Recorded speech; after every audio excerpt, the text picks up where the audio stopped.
हाँ तो भैया देवियों और सज्जनों, अभी तक आपने जितना कुछ पढ़ रखा है उस पर न्यूमेरिकल करने की बारी आ गई है। न्यूमेरिकल आपने स्क्रीन पे देख ही लिया होगा। ठीक है, मैं क्वेश्चन को पढ़ता हूँ और सोल्यूशन में आगे बढ़ता हूँ।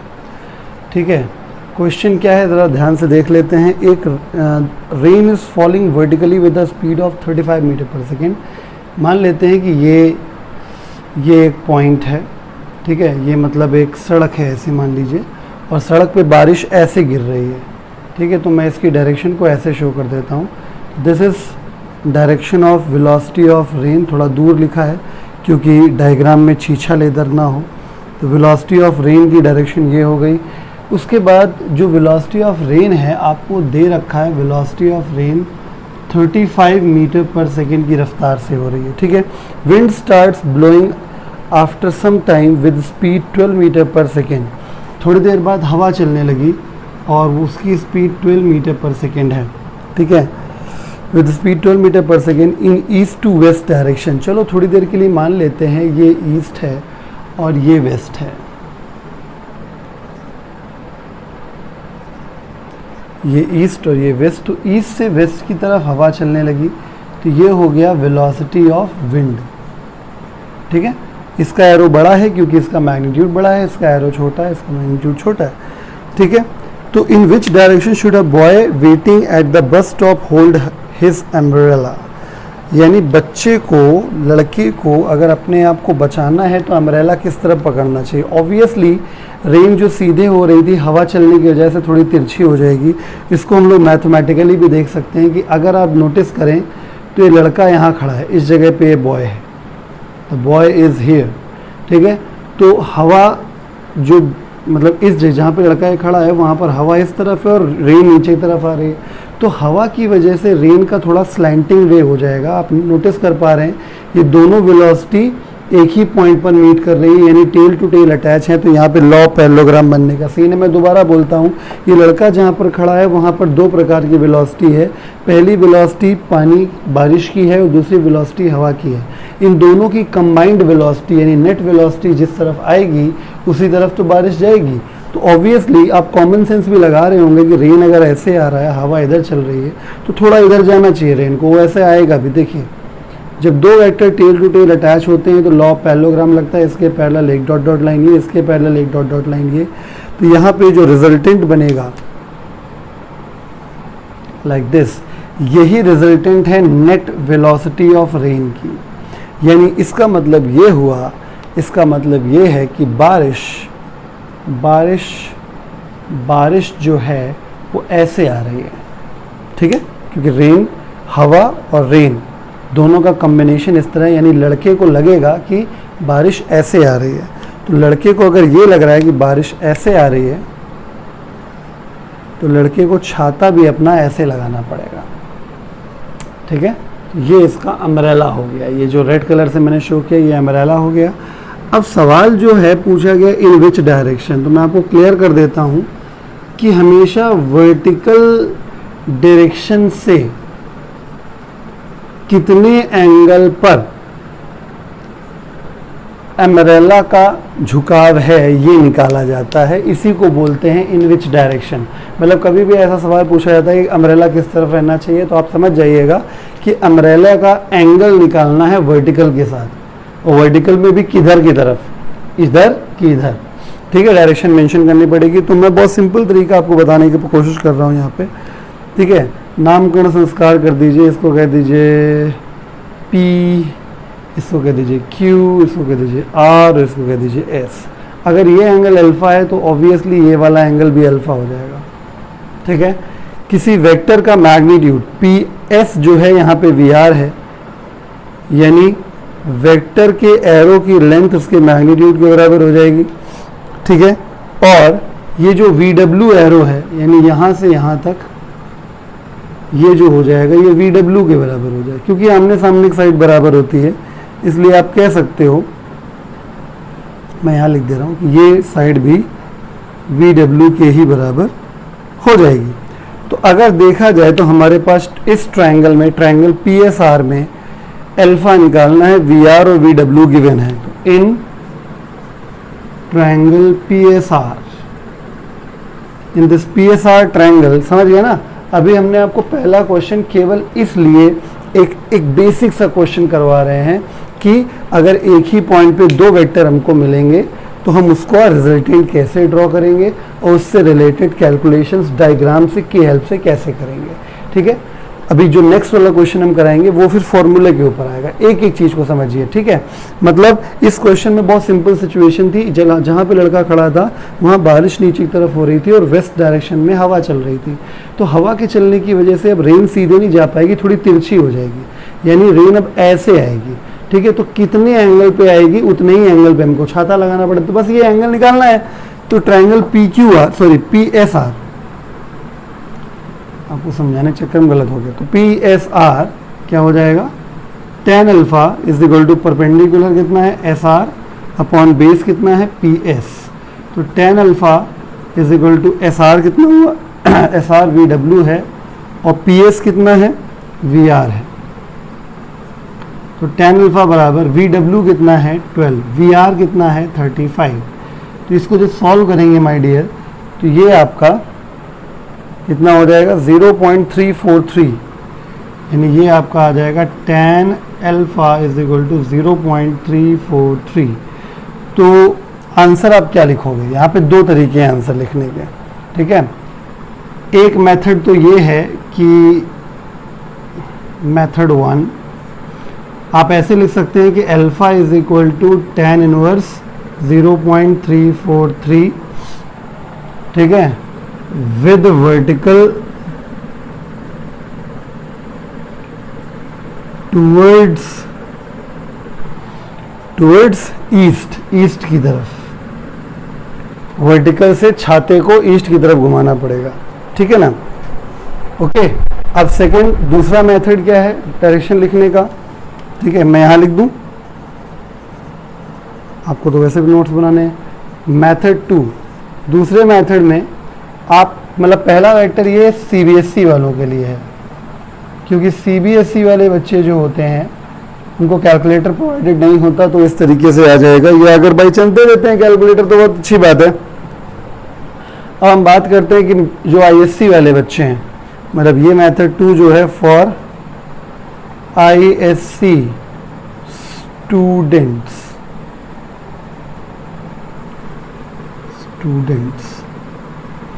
तो जब आप इसको कैलकुलेट करेंगे साइंटिफिक कैलकुलेटर से तो अल्फा बराबर ये जो आपका tan इनवर्स 0.343 निकला है, ये एक्चुअली आ जाएगा 19 डिग्री, साफ साफ लिख देते हैं 19 डिग्री। 19 डिग्री कैसे लिखेंगे, विद वर्टिकल, बाकी सब कुछ वही रहेगा, विद वर्टिकल टूवर्ड्स ईस्ट। तो ये आपका क्वेश्चन हो गया।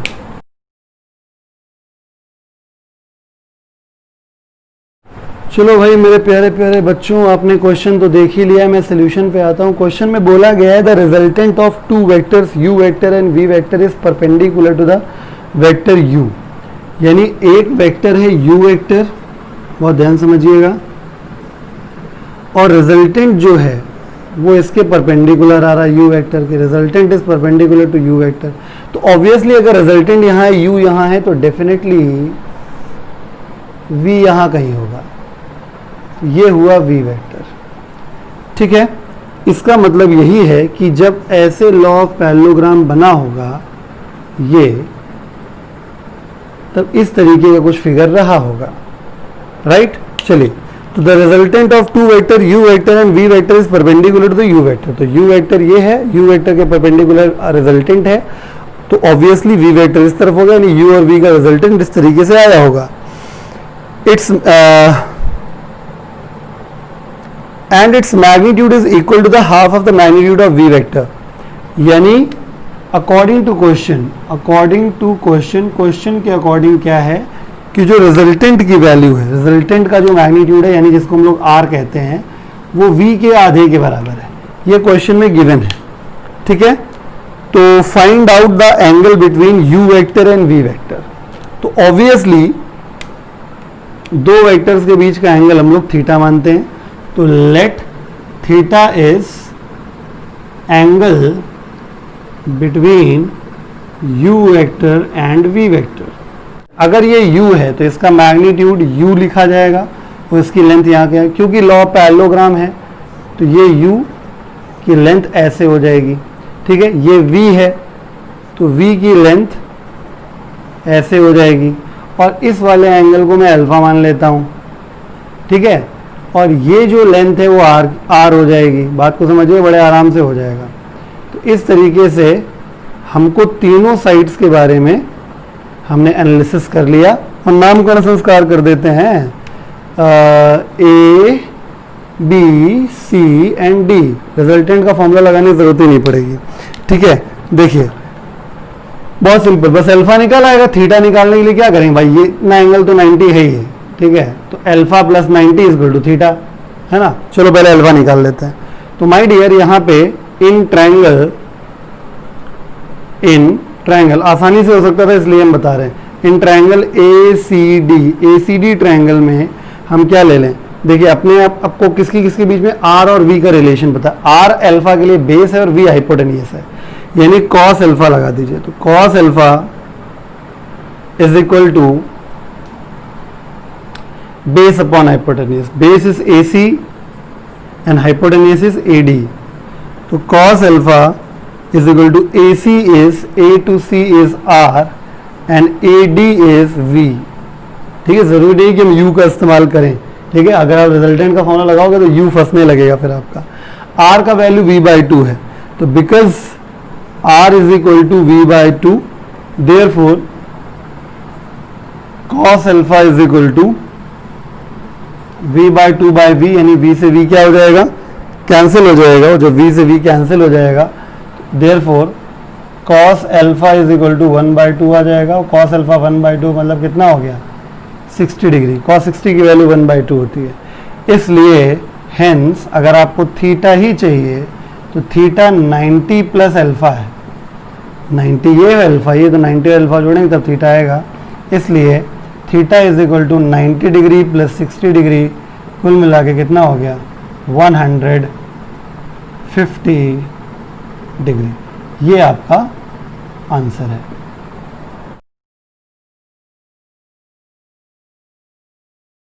तो चलिए भाई, क्वेश्चन तो आपने देख ही लिया। क्वेश्चन में जो है उसको मैं पढ़ता हूँ और सोल्यूशन के लिए आगे बढ़ता हूँ, ठीक है। इस क्वेश्चन में लिखा है कि एक मोटर बोट है जो रेसिंग कर रही towards north at the rate 25 metre per second. मतलब ये है कि अगर मैं यहाँ पर ड्रॉ करूँ नॉर्थ, साउथ, वेस्ट और ये ईस्ट, ठीक है। Motor boat racing towards north at 25 kilometre per hour, ठीक है। तो मोटर बोट की जो स्पीड है वो यहाँ पे हम शो कर रहे हैं, ठीक है। तो ये बोट हो गया, इसको मैं यहाँ शो कर दूँ, वेलोसिटी ऑफ बोट। और बोट की जो स्पीड है वो 25 किलोमीटर पर आवर है। टेंशन लेने की बात नहीं है, सब ठीक हो जाएगा। The water current in the region is 10 kilometre per hour. वहाँ पे जो वाटर की जो स्पीड है, पानी की स्पीड है वो है 10 किलोमीटर पर आवर। अब इंटरेस्टिंग बात यहाँ पे जो है वो ये है, इसमें लिखा हुआ है आखिरी में कि जो पानी की जो डायरेक्शन है वो है 60 डिग्री ईस्ट ऑफ साउथ। वो क्वेश्चन में ईस्ट और साउथ लिख गया है धोखे से, तो आप उसको सही कर लीजिएगा, ईस्ट ऑफ साउथ है वो, ठीक है। तो पहली बात तो मैं क्लियर कर दूं, ईस्ट ऑफ साउथ का क्या मतलब हुआ। आपको जितने डिग्री समथिंग ऑफ समथिंग बोला जाता है तो जो बाद में बोला जाता है उससे एंगल लिया जाता है, ठीक है। और जो पहले बोला जाता है उसकी तरफ होता है। जैसे यहाँ पे ईस्ट ऑफ साउथ लिखा है तो आप एंगल मेजर करना शुरू करेंगे साउथ से। किधर की तरफ मेजर करना शुरू करेंगे, ईस्ट की तरफ। ईस्ट ऑफ साउथ लिखा है ना, यानी जो बाद में है वहां से शुरू करना है और जो पहले लिखा है उसकी तरफ चलना है और जितना एंगल है उतना ड्रॉ कर देना है। तो ईस्ट ऑफ साउथ 60 डिग्री है, तो यहाँ पे वो भी केवल 10। अगर ये 25 है और ये 10 है तो ऑब्वियसली एरो छोटा बनेगा। हाँ जी, ये वाला एंगल है 60 डिग्री। अगर आपको पढ़ले ना पढ़ो तो फिर समझ लीजिए, ईस्ट ऑफ साउथ यानी साउथ से ईस्ट की तरफ 60 डिग्री, और ये तुम्हारा वेलोसिटी ऑफ वाटर, विंड नहीं वाटर है। तो एक बात तो लॉजिकली क्लियर हो गई, क्या कि पहली चीज तो दोनों vector tail to tail attach हैं। दूसरी बात, दोनों के बीच का जो एंगल होता है उसे थीटा से रिप्रेजेंट किया जाता है, उसकी वैल्यू 120 डिग्री हो गई। तीसरी बात, यहां पे लॉ ऑफ पैरेललोग्राम लग जाएगा।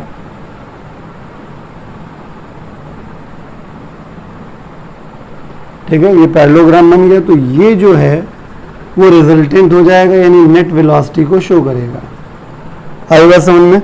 ये रेड वाला एरो जो है ये रिजल्टेंट वेलोसिटी को शो कर रहा है। Find the resultant velocity of the boat, यही निकालना है। तो आइए कुछ तूफानी करते हैं। तो सबसे पहले हम लोग रिजल्टेंट निकालें। मैंने आपसे जैसा कहा था थोड़ी देर पहले कि हम लोग अब फॉर्मूला बेस्ड क्वेश्चन करेंगे। तो यहाँ पे माय डियर क्वेश्चन में दिया गया है कि हमको वी नेट निकालना है। ठीक है, वी नेट निकालना है, यानी इसका मैग्नीट्यूड निकालना है और डायरेक्शन निकालना है। तो वी नो दैट, हम लोग क्या जानते हैं, बहुत कुछ जानते हैं लेकिन थोड़ा सा लिख रहे हैं। R equal to under root A square plus B square plus 2ab cos theta जानते हैं हम लोग। चलिए यहाँ पर इस क्वेश्चन में आर की जगह पे हो गया है वी नेट, अंडर रूट ए की जगह पे हो गया वी बी की जगह हो गया V W, 2 times of V W cos कितना हो जाएगा 120 डिग्री। जिसको ना पता हो जान ले, कॉस 120 की वैल्यू -1/2 होती है। तो सारी वैल्यूज वी डब्ल्यू सबकी वैल्यू किलोमीटर पर आवर में है, तो कन्वर्ट करने की कोई ज़रूरत नहीं, ज़बरदस्ती कन्वर्ट ना करें, आंसर आपका आ जाएगा। समझ गए ना, कॉस 120 की वैल्यू -1/2, बाकी वी डब्ल्यू सबकी वैल्यू गिवन है, आप रख देंगे, आंसर आएगा 21.8 किलोमीटर पर आवर। ये मैग्नीट्यूड आया। अभी डायरेक्शन निकालना बाकी है।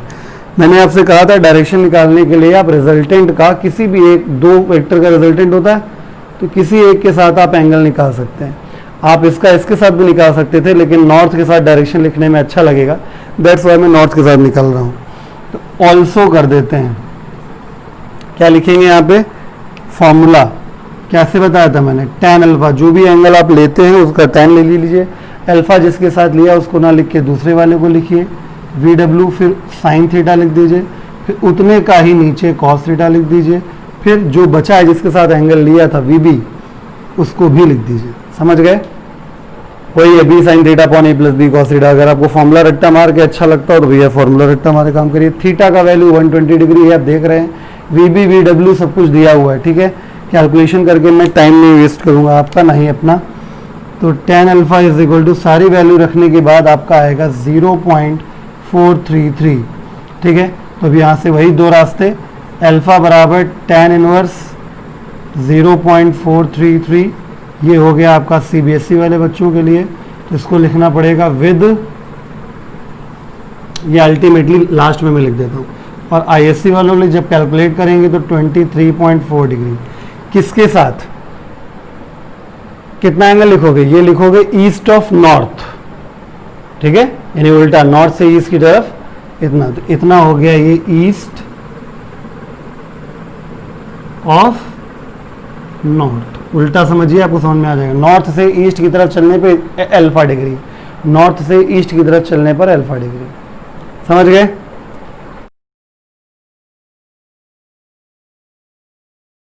हाँ, तो भाई भक्तजनों, आपने क्वेश्चन तो देख ही लिया। मैं सोल्यूशन पे आता हूँ धड़ाधड़ तुरंत। इसमें दो पार्ट हैं इस क्वेश्चन में। ठीक है, अगर हम एक ही आपको बता देंगे तो भी आप कर लोगे, लेकिन मैं आपको दोनों बताऊंगा। For two vectors A and B, if A vector plus B vector is equal to C vector, given है, क्या गिवन है, A vector plus B vector is equal to C vector. Logic की बात है, A plus B equal to आज तक are लिखते आए हैं, यानी इसका मतलब इस क्वेश्चन में आर की जगह पे सी लिखना पड़ जाएगा। ठीक है, और कहा गया है कि प्रूव करिए कि ए वेक्टर इस बी वेक्टर के पैरेलल है एक दूसरे के। ठीक है, अगर A plus B is equal to C हो। ठीक है, एंड एक और चीज दी हुई, A magnitude B magnitude equal to C दिया हुआ। प्रूव करना है, प्रूव दैट, क्या प्रूव करना है कि A vector is parallel to B vector. My dear, हम जानते हैं पैरेलल का मतलब ए और बी के बीच का एंगल थीटा होता है, और पैरेलल मतलब सेम डायरेक्शन हो गया, थीटा 0 हो जाएगा। नहीं समझे, पैरेलल का मतलब सेम डायरेक्शन यानी पैरेलल, तो एंगल कितना हो गया 0, और ए और बी के बीच के एंगल को किससे शो करते हैं, थीटा से शो करते हैं, यानी theta is equal to 0 degree. यानी ये अगर प्रूव हो गया कि थीटा 0 आ गया तो ऑब्वियसली तुरंत हम लिख देंगे hence a vector is parallel to B vector. बशर्ते आप प्लीज हमेशा की तरह जैसा मैं करता हूँ आप भी करिएगा, लिख जरूर दीजिएगा कि let theta is angle between A vector and B vector. तो हम शुरुआत यहां से करेंगे, let theta is angle between A vector and B vector. आइए शुरू करते हैं।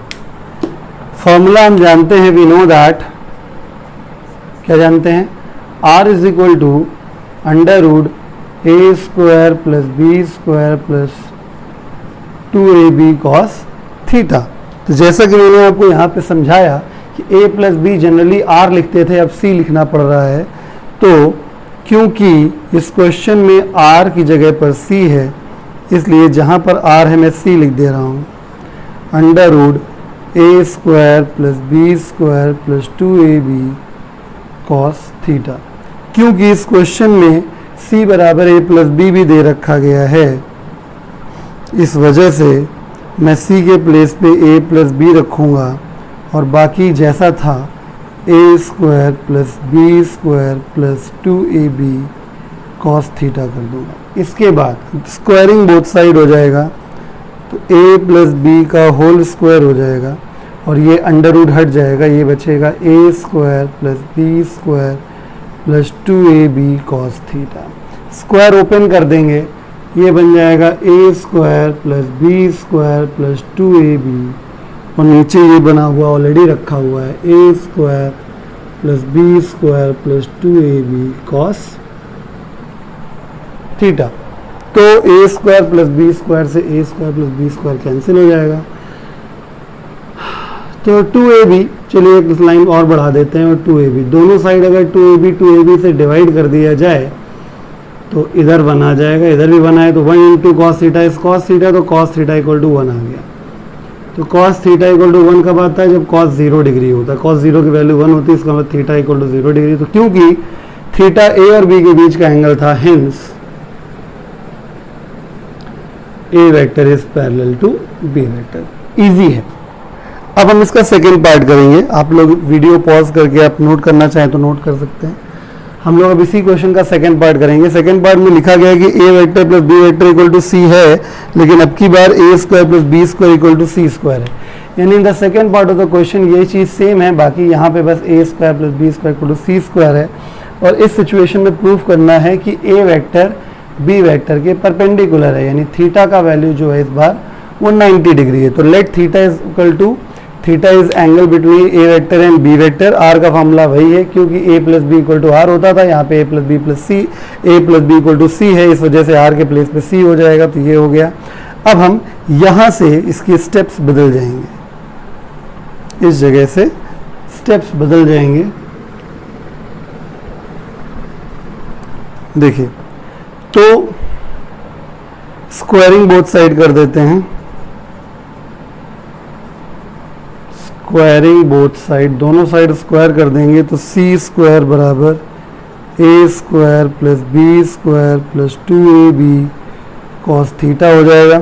फिर उसके बाद सी स्क्वायर की, क्योंकि इस क्वेश्चन में गिवन है कि सी स्क्वायर की value A square plus B square होगी, देयरफॉर हम लोग क्या करेंगे, सी स्क्वायर के प्लेस पर A square plus B square लिख देंगे। बाकी तो A square plus B square plus 2ab cos theta लिखा ही हुआ है, A square B square, A square B square cancel हो जाएगा, देयरफॉर 2ab कॉस थीटा का वैल्यू 0 आ जाएगा, यानी अल्टीमेटली कॉस थीटा का वैल्यू भी 0 आ जाएगा। 2ab को नीचे फेंक देंगे, तो कॉस की वैल्यू, कॉस थीटा का वैल्यू 0 कब आता है, कॉस थीटा का वैल्यू 0 तब आता है जब कॉस 90 डिग्री होता है। इसका मतलब यहाँ से ये निकलता है कि थीटा का वैल्यू 90 डिग्री है। तो क्योंकि थीटा ए और बी के बीच का एंगल है, ए और के बी के बीच का एंगल है, इस वजह से हम कह सकते हैं कि hence a vector is perpendicular to B vector, hence proved.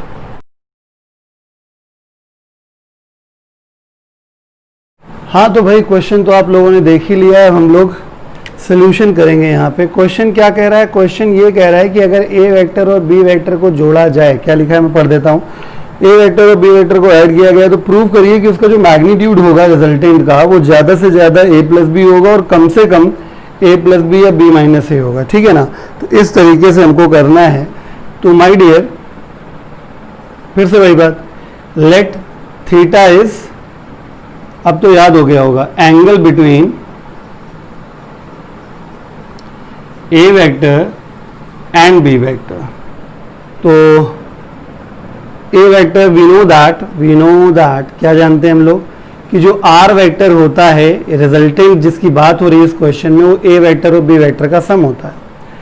ठीक है, हेंस आर को लिखा जा सकता है अंडर रूट ए square plus B square plus 2ab cos theta. अब मैं यहाँ पे आपको फ्लो चार्ट स्टाइल में क्वेश्चन करा रहा हूँ। फ्लो चार्ट स्टाइल ये है कि आर का वैल्यू मैक्सिमम या मिनिमम चाहना है। ठीक है, तो अगर आपको इसका मैक्सिमम वैल्यू चाहिए या आपको इसका मिनिमम वैल्यू चाहिए तो you have to think about it. कैसे सोचना है ये देखिए, अगर आपको मैक्सिमम वैल्यू चाहिए तो ए और बी का तो कुछ आप कर नहीं सकते, क्योंकि ए का मैग्नीट्यूड जो है और बी का मैग्नीट्यूड जो है वो सेम है, मतलब फिक्स रहेगा, वो मैग्नीट्यूड तो चेंज हो नहीं रहा। ज़्यादा ज़्यादा आप क्या कर सकते हैं, उनके बीच का एंगल चेंज कर सकते हैं, बस यही एक तरीका है आपके पास। तो मैक्सिमम तब होगा, देखिए सारी चीज़ें प्लस में हैं तो ज़्यादा से ज़्यादा तभी कर पाएंगे जब यहाँ पे प्लस में कोई चीज़ मैक्सिमम हो जाए। तो कॉस थीटा की जो सबसे पॉजिटिव मैक्सिमम वैल्यू होती है, बात समझिए, वो ध्यान से मैं कैसे मैक्सिमाइज करना सिखा रहा हूँ। सारी चीज़ें प्लस में है, तो अगर आप कॉस थीटा की पॉजिटिव मैक्सिमम वैल्यू रख दें तो ये चीज़ मैक्सिमम बन जाएगी। नहीं समझे, आपको मैक्सिमम वैल्यू इसका चाहिए। तो जब सारी चीज़ें प्लस में हैं तो कॉस थीटा की ऐसी वैल्यू रखो जो इसकी पॉजिटिव भी हो और मैक्सिमम भी हो। इससे क्या होगा, अब भी ये जुड़ेगा और ज़्यादा से ज़्यादा वैल्यू रखने की वजह से इसकी वैल्यू ज़्यादा से ज़्यादा आएगी। तो यहाँ पे हम लोग पुट करेंगे, putting cos theta equal to +1, क्योंकि कॉस की जो पॉजिटिव मैक्सिमम वैल्यू होती है वो +1 होती है। चलिए मैं सॉल्व करके दिखा देता हूँ। तो यहाँ पे आप जैसे ही रखोगे तो आर की वैल्यू आपको मैक्स मिलेगी, कितनी मिलेगी, अंडर रूट ए square plus B square plus 2ab, क्योंकि कॉस थीटा की जगह कितना हो गया, +1 हो गया। ठीक है, तो आप जब इसको सॉल्व करेंगे तो आर मैक्स का वैल्यू आ गया a प्लस बी, यानी अधिकतम रिजल्टेंट a प्लस बी आ सकता है। ठीक है, मिनिमम करने के लिए क्या करेंगे भाई, मिनिमम करने के लिए देखिए क्या कर सकते हैं, ऐसा कॉस थीटा का वैल्यू रखिए जो ज्यादा से ज्यादा माइनस कर सके, यानी कॉस थीटा की मैक्सिमम नेगेटिव वैल्यू पे जाइए आप। ठीक है, क्योंकि सब कुछ तो प्लस में है, जब तक माइनस नहीं करोगे तब तक कम कैसे होगा, और जब तक माइनस में कुछ ज्यादा बड़ा चीज नहीं कर देते तब तक ज्यादा सब्ट्रैक्शन नहीं होगा, ज्यादा सब्ट्रैक्शन नहीं होगा तो मिनिमम कैसे आएगा। तो यहां पे हम लोग पुट करेंगे, putting cos theta is equal to -1, यानी ये माइनस में सबसे लार्जेस्ट वैल्यू होती है कॉस की। ठीक है, जो बायो वाले बच्चे हैं, जो मैथ वाले बच्चे, फिलहाल याद करना पड़ेगा, जब आपको मैथमेटिक्स में पढ़ाया जाएगा तो आप देखिएगा कि साइन और कॉस की जो मैक्सिमम पॉसिबल और मिनिमम पॉसिबल, मैक्सिमम पॉजिटिव और मैक्सिमम नेगेटिव वैल्यूज होती है। समझिएगा, maximum positive and maximum negative जो होती हैं वो +1 और -1 रिस्पेक्टिवली होती हैं। तो चलिए सॉल्व कर देते हैं। तो जब भी आप यहाँ पे कॉस थीटा की वैल्यू आप -1 रखोगे तो आर ये मिनिमम हो जाएगा और ये बनेगा अंडर रूट ए square plus B square plus 2ab, और कॉस थीटा की जगह -1 हो जाएगा। अब आप यहाँ पे एक चीज ध्यान दीजिएगा, क्या ध्यान देना है, ध्यान ये देना है कि आर मिनिमम, वैसे तो ये क्या बन सकता है, a माइनस बी का होल स्क्वायर बन जाएगा, बताइए बनेगा। तो a माइनस बी का होल स्क्वायर बन जाएगा, स्क्वायर रूट से कैंसिल, तो a माइनस बी के बराबर आ जाएगा। ठीक है, ये कोई गारंटी थोड़ी नहीं कि a माइनस बी का होल स्क्वायर ही है, इसको b माइनस ए का होल स्क्वायर लिखोगे तो भी यही आएगा भाई। a माइनस बी का होल स्क्वायर भी क्या होता है, a square plus B square minus 2ab, और b माइनस ए का होल स्क्वायर भी यही होता है, क्या, a square plus B square minus 2ab। यानी अगर ये a square plus B square minus 2ab है तो इसको हम a माइनस बी का भी होल स्क्वायर लिख सकते हैं। स्क्वायर से अंडर रूट कैंसिल होगा, समझ रहे हैं, स्क्वायर से अंडर रूट कैंसिल हो जाएगा तो केवल a माइनस बी बचेगा। और उसी तरीके से आप उल्टा भी कर सकते थे, b माइनस ए का भी तो होल स्क्वायर लिख सकते थे। तो इस प्रकार से जो क्वेश्चन में आपसे पूछा गया था वो आपने प्रूव कर दिया कि अगर a और b को जोड़ा जाता है तो जो रिजल्टेंट आता है उसकी मैक्सिमम वैल्यू ज़्यादा से ज़्यादा a प्लस बी आ सकती है और minimum value a minus b या b माइनस ए आ सकती है। मतलब समझ रहे हैं, मैं एग्जांपल के द्वारा बता रहा हूँ। ऑब्जेक्टिव क्वेश्चंस जनरली पूछे जाते हैं, कहा कि एक फोर्स आपका मान लीजिए 2 न्यूटन है और दूसरा फोर्स मान लीजिए 10 न्यूटन है, तो 4 ऑप्शन दे दिए। या मान लीजिए कि मैं आपसे यही पूछ लूँ कि बताइए 6 न्यूटन फोर्स क्या इसका रिजल्टेंट हो सकता है? क्या F1 और F2 का जो रिजल्टेंट फोर्स है क्या 6 न्यूटन हो सकता है? तो जवाब है ना। क्यों? क्योंकि ज्यादा से ज्यादा a प्लस बी यानी 2 प्लस 10 12 और मिनिमम कितना a माइनस बी यानी 10 माइनस 2 8, यानी 8 से 12 के बीच में आंसर आ सकता है। लेकिन आंसर हमने कितना पूछा तुमसे? 6। इसका मतलब ये आंसर पॉसिबल नहीं है। यानी इन दोनों फोर्सेस को जब भी हम वेक्टर से ऐड करेंगे, वेक्टर के रूल्स लगा के ऐड करेंगे, वेक्टर एडिशन लगा के सॉल्व करेंगे, तो हमेशा आप देखेंगे कि इन दोनों के बीच मतलब जो रिजल्टेंट आएगा वो 8 से 12 के बीच में आएगा। कभी 6 नहीं आ सकता, 5 नहीं आ सकता, 2 नहीं आ सकता, 1 नहीं आ सकता। क्लियर?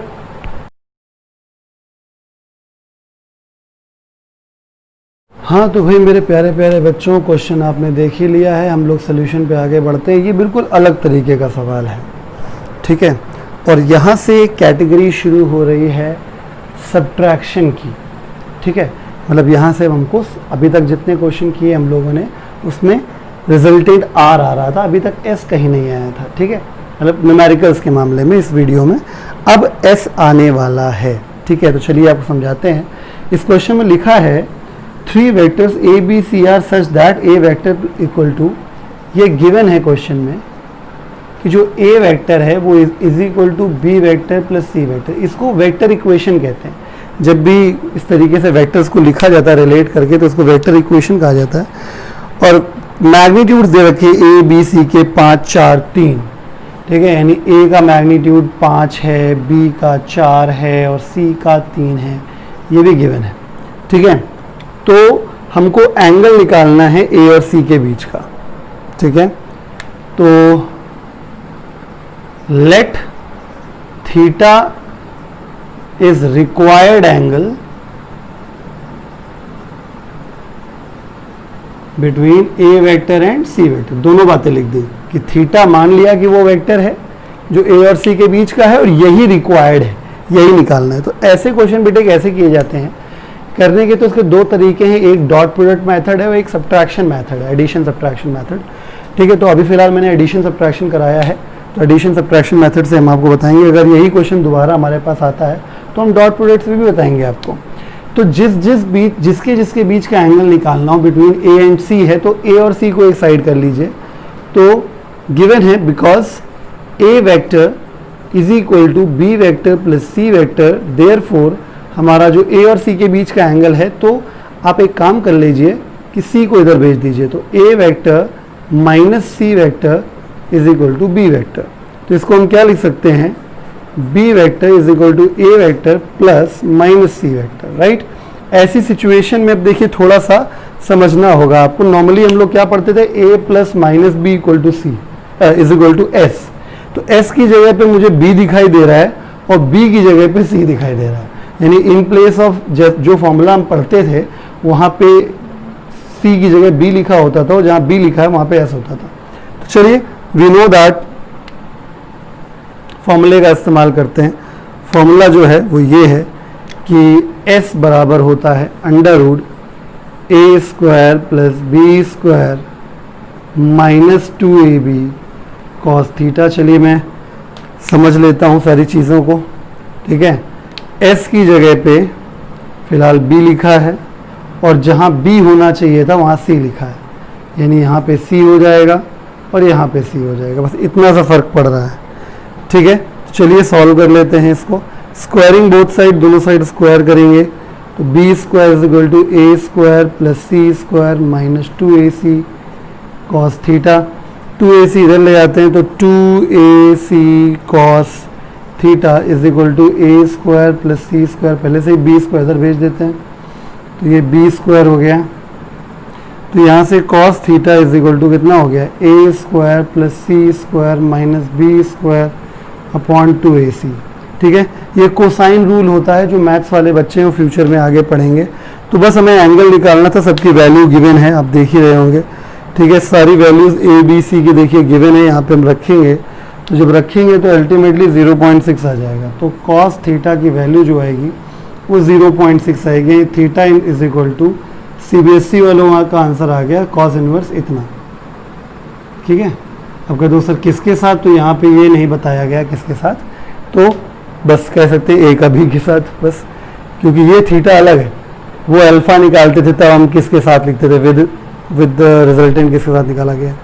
अच्छा, और अगर बाई चांस मान लेते हैं कि ISC वाले बच्चों के हालात हैं, ठीक है, तो वो तो भैया कैलकुलेटर जिंदाबाद, कैलकुलेटर्स निकाल लेंगे तो आंसर आ जाएगा 53.13 डिग्री। ठीक है, तो ISC वालों का आंसर ये, CBSE वालों का आंसर ये। हाँ, CBSE वालों को अगर ट्रिग्नोमेट्रिक टेबल दे देगी तो उनके लिए आफत हो सकती है, इसलिए बेटर रहेगा कि ट्रिग्नोमेट्रिक टेबल आप देखना सीख लीजिए अगर आप CBSE स्टूडेंट हैं तो।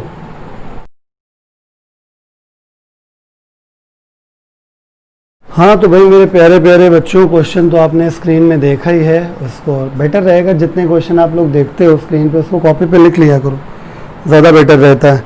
तो पहले लिख लेंगे, उसके बाद जब सोल्यूशन देखेंगे तो इजीली समझ में आ जाएगा।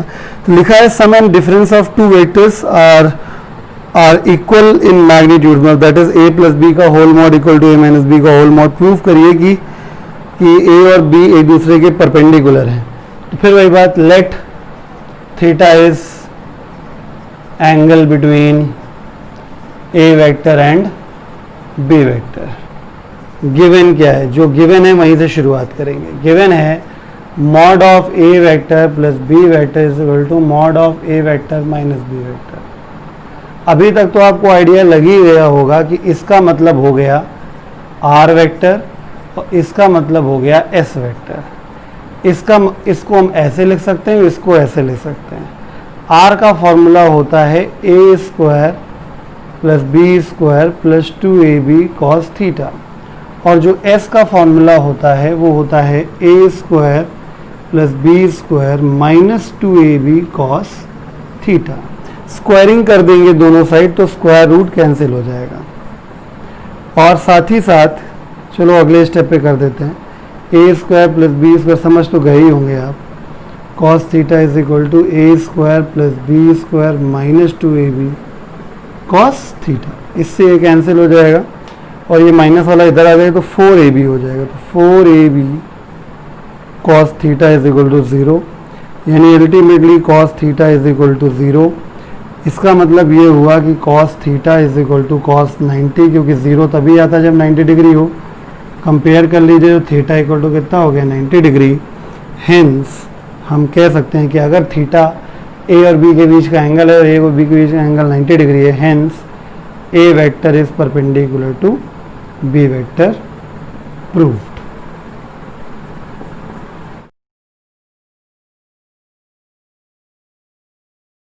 हाँ भाई देवी और सज्जनों, क्वेश्चन तो आपने स्क्रीन पे देखा ही देखा, अब इसको जरा ध्यान पे देखिए। क्वेश्चन में लिखा है the resultant vector of p vector and q vector is r vector, यानी कि अकॉर्डिंग टू क्वेश्चन के अकॉर्डिंग क्या चल रहा है कि p वेक्टर और q वेक्टर का जो सम है वो r वेक्टर है। ठीक है, यानी a और b की जगह p और q यूज किया जा रहा है इस क्वेश्चन में। On reversing the direction of q the resultant vector becomes s, यानी कि एंड एक चीज और है कि जब q को रिवर्स कर देंगे तो माइनस q हो जाएगा, तो रिजल्टेंट s आ गया। कुल मिला के वही a और b की जगह p और q यूज किया गया है, बाकी सारी बातें सेम है। तो शो करिए कि r square plus s square, मतलब प्रूव करना है, to prove r square plus s square is equal to p square plus q square का होल ट्वाइस। चलिए शुरू करते हैं। पहली बात तो वही है, let theta is angle between a और b की p और q, between p and q। चलिए, तो इस सिचुएशन में क्या हो जाएगा, इस सिचुएशन में हम लोग क्या करेंगे, r का फॉर्मूला लगाते हैं पहले। भाई p plus q equal to r है, तो क्योंकि p vector plus q vector is equal to r vector है, इसलिए लिख सकते हैं क्या, r is equal to under root p square plus q square plus 2pq cos theta. Squaring कर देंगे दोनों साइड क्योंकि r स्क्वायर चाहिए, आप नोटिस कर रहे होंगे। तो r स्क्वायर इक्वल टू हो जाएगा p square plus q square plus 2pq cos theta. इस प्रकार इक्वेशन नंबर 1 बन गई। आगे आ जाइए अगेन, अब क्या है मामला, अब मामला ये है कि p minus q, p vector minus q vector is equal to s vector है। इस वजह से इसको लिख सकते हैं s is equal to under root p square plus q square minus 2pq cos theta. तो यहाँ पे स्क्वायरिंग कर देंगे क्योंकि s स्क्वायर चाहिए। तो देखिए s स्क्वायर इक्वल टू कितना हो जाएगा, p square plus q square minus 2pq cos theta. अब 100% पिक्चर क्लियर हो गई होगी कि r square plus s square करना है, दोनों को ऐड कर दीजिए, यानी एडिशन ऑफ इक्वेशन 1 विद 2। जब एडिशन करेंगे तो ये इधर का r स्क्वायर मिलेगा और इधर का, साफ साफ लिख देते हैं, इधर का r स्क्वायर मिलेगा और इधर का s स्क्वायर मिलेगा। ठीक है, लॉजिक लगाइए, प्लस का 2pq cos theta minus 2pq cos theta, ये कैंसिल हो जाएगा, इधर भी p square plus q square, इधर भी p square plus q square, यानी डायरेक्टली हम लिख सकते हैं 2 times of p square plus q square. तो हेंस प्रूव्ड।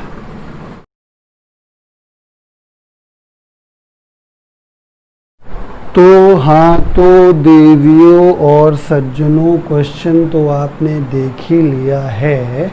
तो इस क्वेश्चन को करने के लिए अपना हार्ट, किडनी, लिवर जो कुछ भी है उसको बहुत संतुलित करके बैठिएगा।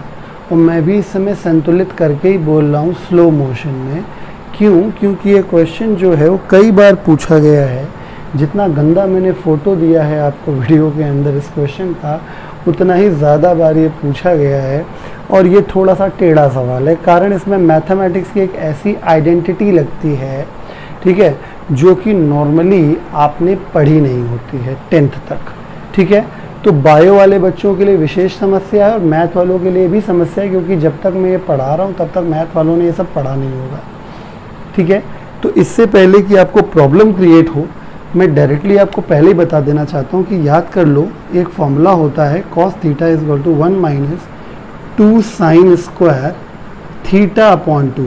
Point to be noted, theta के बाई 2 है, ना कि होल बाई 2 है। तो cos थीटा की वैल्यू ये होती है, cos theta is equal to 1 minus 2 sine square theta by 2। ठीक है, इसको आप कॉपी पे कहीं लिख लीजिए क्योंकि इस्तेमाल होने वाला है। ठीक है, और इस क्वेश्चन को करने के लिए एक बात और रिकॉल कर दूं कि r का जो फॉर्मूला होता है वो under root a square plus B square plus 2ab cos theta होता है। और अभी तक मस्त आप न्यूमेरिकल करते चले जा रहे हो। ठीक है, तो आपको दिक्कत नहीं महसूस हुई, बट मैं आपको यहाँ पे रोकूंगा कि आप इतना हल्के में इसको लेके मत चलिए। इसको याद ज़रूर रखिए कि ये a वेक्टर का मैग्नीट्यूड लिखा है उसका होल स्क्वायर है, ये b वेक्टर का मैग्नीट्यूड लिखा है उसका होल स्क्वायर है, ये a वेक्टर का मैग्नीट्यूड है और ये b वेक्टर मैग्नीट्यूड है। अगर इसको ध्यान रखेंगे तो इस क्वेश्चन में दिक्कत नहीं होगी। ठीक है, तो चलिए फाइनली हम लोग इस क्वेश्चन को परफॉर्म करते हैं। ठीक है, यही दो मेन समस्याएं थी इस क्वेश्चन की। अगर इसको ध्यान रखेंगे तो आप आसानी से निकाल ले जाएंगे। इस क्वेश्चन में लिखा है कि यूनिट वेक्टर है a कैप और b कैप, उनके बीच का एंगल थीटा है, ये इस बार गिवन है। तो हमको प्रूव करना है कि a cap minus, to prove a cap minus b cap is equal to 2 sine theta by 2, ये प्रूव करना है। तो LHS से शुरू करते हैं हम लोग। लेफ्ट हैंड साइड है a cap minus b cap. मेरे हिसाब से सब्ट्रैक्शन का फॉर्मूला है। सब्ट्रैक्शन का फॉर्मूला क्या होता है? पहले वेक्टर के मैग्नीट्यूड का स्क्वायर प्लस दूसरे वेक्टर के मैग्नीट्यूड का स्क्वायर माइनस 2 टाइम्स ऑफ पहले वेक्टर का मैग्नीट्यूड दूसरे वेक्टर का मैग्नीट्यूड इनटू उन दोनों के बीच के एंगल का कॉस। माय डियर, जो टोपी वाला वेक्टर होता है वो यूनिट वेक्टर होता है, वो किसी भी यूनिट वेक्टर का मैग्नीट्यूड हमेशा 1 होता है। तो इस लॉजिक के अनुसार ये मॉड ऑफ a कैप 1 का स्क्वायर बनेगा, मॉड ऑफ b कैप भी 1 का स्क्वायर बनेगा, माइनस 2, ये भी 1 बनेगा और ये भी 1 बनेगा और यहाँ cos थीटा आ जाएगा। अल्टीमेटली 1 + 1 2 हो जाएगा। तो मैं एक काम करता हूँ, डायरेक्टली कर रहा हूँ, 2 और इधर भी 2 आ जाएगा, तो 2 कॉमन कर लिया तो 1 माइनस cos थीटा। अब जो आपको मैंने भी फॉर्मूला बताया था वो लगाने की नौबत आ गई है, ठीक है। तो अंडर रूट ये हो जाएगा 2 in bracket 1 minus cos theta की जगह 1 minus 2 sine square theta upon 2। समझ रहे हैं, ये लग जाएगा। और इससे लग जाने से होगा क्या, देखिए अल्टीमेटली अंडर रूट के अंदर 2 पहले से ही है, बड़ा ब्रैकेट 1 माइनस माइनस का अंदर multiply -1 + 2 sine square theta by 2। -1 से -1 कैंसिल हो जाएगा, तो 2 2 ज़ा 4, यानी आप 2 स्क्वायर लिख सकते हैं। साथ में आप साइन का भी स्क्वायर लिखे बैठे हैं थीटा बाय 2 में, और होल अंडर रूट है। तो इतना तो जानते ही होगा कि स्क्वायर से स्क्वायर रूट कैंसिल हो जाएगा, यानी 2 के स्क्वायर का 2 बाहर आएगा, तो साइन के स्क्वायर का सिर्फ एक साइन बाहर आएगा। मेरे हिसाब से यही RHS है आपका, hence proved 2 sine theta by 2।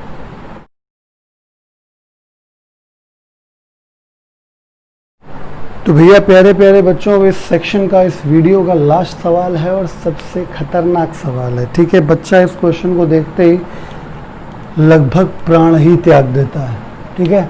चलिए हम लोग शुरू करते हैं। इस क्वेश्चन में क्या है तो बहुत आसान, बस आपको थोड़ी सी इसकी लैंग्वेज समझनी होती है, ठीक है। मैं ए पार्ट पे आता हूँ। सबसे पहले मैं चारों पार्ट करके दिखाऊंगा बैक टू बैक।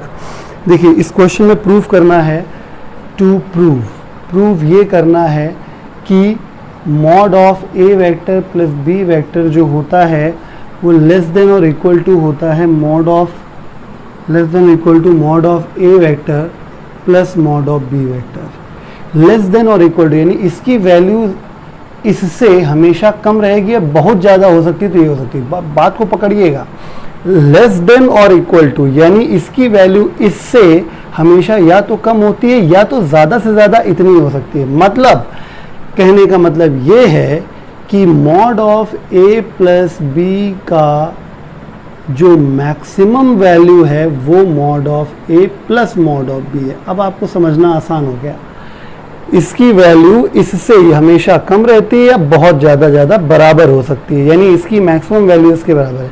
यानी अगर मैं ये प्रूव कर ले जाऊं तो ये प्रूव हो जाएगा। ये अभी मैंने क्वेश्चन में आपको करके दिखाया है प्रीवियसली, बड़े आराम से हो जाएगा। We know that. शुरू करते हैं। Mod of A vector plus B vector का मतलब हो गया मॉड ऑफ आर वेक्टर, इसका मतलब हो गया आर, इसका मतलब हो गया अंडर रूट ए square plus B square plus 2ab cos theta. यानी ये value mod of A plus B की चलती चली आ रही, mod of A plus B की ये वैल्यू चलती चली आ रही, ठीक है। तो नाउ अगर मुझे मैक्सिमम करना है इसको, तो mod of A plus mod of b को अगर मैक्स करना है तो मुझे क्या करना पड़ेगा। मैं क्वेश्चन में पहले बता चुका हूँ कि इसकी ये सारे प्लस लगे हुए हैं, तो मुझे कॉस थीटा की ऐसी वैल्यू प्लस में ही रखनी पड़ेगी जो ज़्यादा से ज़्यादा इसको बना सके। तो कॉस थीटा की मैक्सिमम पॉजिटिव वैल्यू होती है +1, ठीक है। तो A square plus B square plus 2ab, इसकी वैल्यू +1 जैसे रखेंगे तो मैक्सिमम आ जाएगा। तो देखिए mod of A vector plus B vector का मैक्स बराबर ए प्लस बी हो गया। भाई A square plus B square plus 2ab का मतलब ए प्लस बी का होल स्क्वायर से अंदर रूट कट जाएगा, ए प्लस बी बचा। यानी आप क्या लिख सकते हैं, ए प्लस बी वेक्टर के मॉड का max is equal to mod of A plus mod of A plus mod of b, that is ये प्रूव हो गया। इसका मतलब ये हो गया कि ए प्लस बी के होल मॉड का वैल्यू हमेशा लेस देन और इक्वल टू होता है mod of A vector plus mod of b vector, hence proved. Video को पॉज करके आप नोट कर सकते हैं, ठीक है। अब हम बी पार्ट के बारे में बात करें। बी पार्ट में उल्टा है, चलिए बी पार्ट में चलिए प्रूव करना है ए प्लस बी का होल मॉड मोर देन और इक्वल टू, मोर देन और इक्वल टू का साइन लगा है और ए माइनस बी बीच में है का होल मॉड है।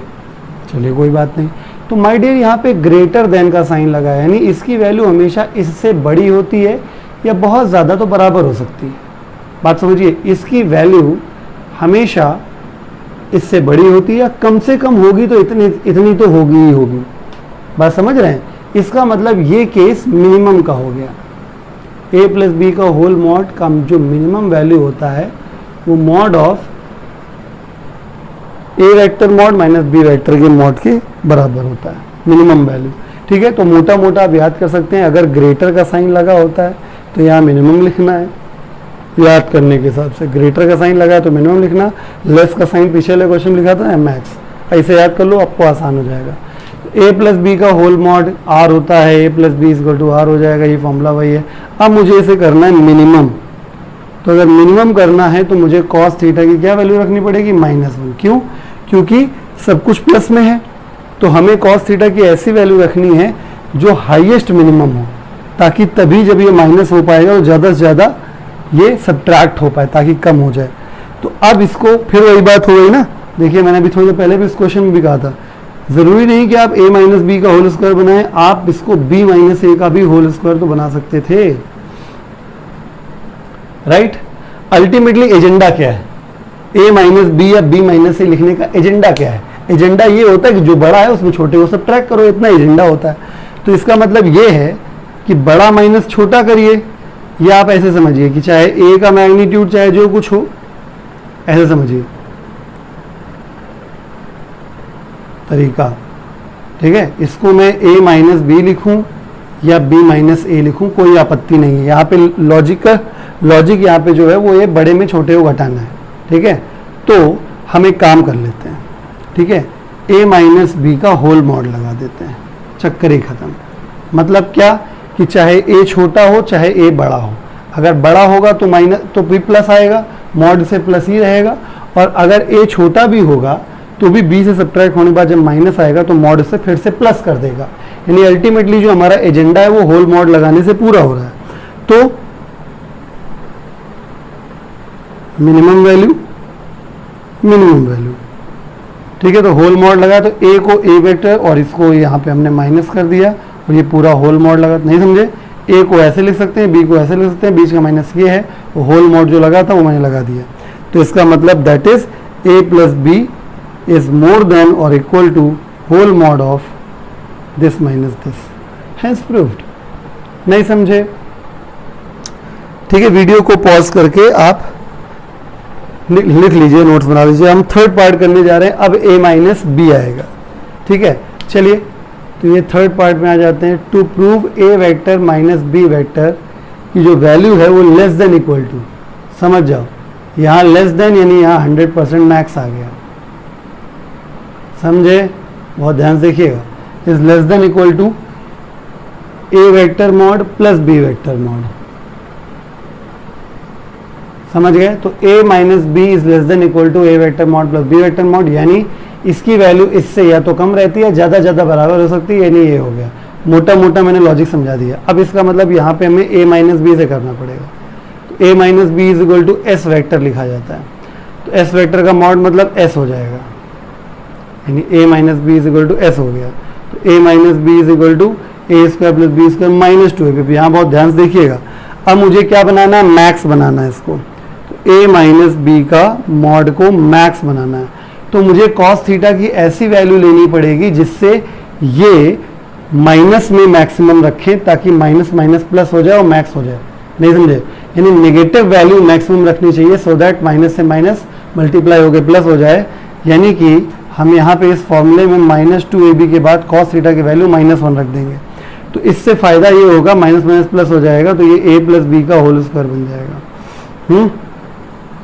तो ये हो गया, यानी a माइनस बी का मॉड का जो मैक्सिमम वैल्यू आ रहा है वो a प्लस बी आ रहा है, यानी a माइनस बी के मैक्स का। ठीक है, आप वीडियो को पॉज करके आखिरी में एक बार रोक के देख लीजिएगा, आपको सब समझ में आ जाएगा। a माइनस बी के मॉड का जो मैक्स आ रहा है वो कितना आ रहा है? इतना आ रहा है, यानी a को मैंने ये लिख दिया, b को ये लिख दिया, बीच का प्लस साइन ये, यानी कि हम कह सकते हैं कि a माइनस बी का whole mod is less than और equal to A vector mod plus B vector mod, hence proved. ये सी पार्ट हो गया। वीडियो को पॉज कर लीजिए, नोट कर लीजिए और अच्छे से देख भी लीजिए, ठीक है। आपको कहीं कोई शिकवा शिकायत नहीं होगी। चौथे और आखिरी पार्ट में हम लोग जा रहे हैं, डी पार्ट में, ठीक है। सबसे बढ़िया चीज़ तो मैंने बताया, ग्रेटर में मिनिमम लिखना है और लेस देन इक्वल टू में मैक्सिमम लिखना है। अगला जो आखिरी पार्ट है वो a माइनस बी का whole mod is greater than और इक्वल टू। देखो फिर से ग्रेटर का साइन आ गया, ठीक है। क्या है, फिर से वही चीज, होल मॉड बीच में माइनस। समझ गए होगे क्या करना है, ठीक है। तो ग्रेटर का साइन बना हुआ है, इसका मतलब यहाँ पे मिनिमम लेना है, यानी a माइनस बी का ये, समझ गए ना। इसकी वैल्यू ग्रेटर देन हमेशा है, तो मिनिमम वैल्यू कम से कम इतनी तो होगी, यानी ये प्रूव करना है। तो a माइनस बी का whole mod equal to s vector, a minus B का होल मॉड s, ये इतना है। अब मुझे बेटा मिनिमम करना है इसको, तो मिनिमम करने के लिए मुझे cos थीटा की वैल्यू पॉजिटिव मैक्सिमम लेनी पड़ेगी, ताकि मैक्सिमम होने की वजह से और प्लस में होने की वजह से अब भी ये माइनस का ही बना रहे, और ज़्यादा से ज़्यादा माइनस में जब रहेगा तो सबट्रैक्ट हो पाएगा, मिनिमम हो पाएगा, ठीक है। तो a माइनस बी का जो मिनिमम वैल्यू है वो, अब फिर वही बात आगे देखिए, या तो आप a माइनस बी लिखिए या तो आप b माइनस ए लिखिए, दोनों का होल स्क्वायर हो जाएगा, ठीक है। एजेंडा क्या होता है, बड़ा माइनस छोटा, तो बेटर रहेगा कि आप होल मॉड लगा दीजिए, दो बार लिखने से बेटर है, ठीक है। तो a माइनस बी का जो मिनिमम वैल्यू है वो मॉड ऑफ दिस, बीच में माइनस, a को मॉड ऑफ a, b को मॉड ऑफ b, और होल मॉड है तो ये लगा हुआ है। यानी कि हम कह सकते हैं कि a माइनस बी की वैल्यू जो होती है वो ग्रेटर देन और इक्वल टू होती है a mod minus b mod के होल मॉड के बराबर। ये चौथा पार्ट हो गया। वीडियो को पॉज कर लीजिए, समझ लीजिए, नोट्स बना लीजिए। एडिशन और सब्ट्रैक्शन से रिलेटेड सारे न्यूमेरिकल्स हो गए।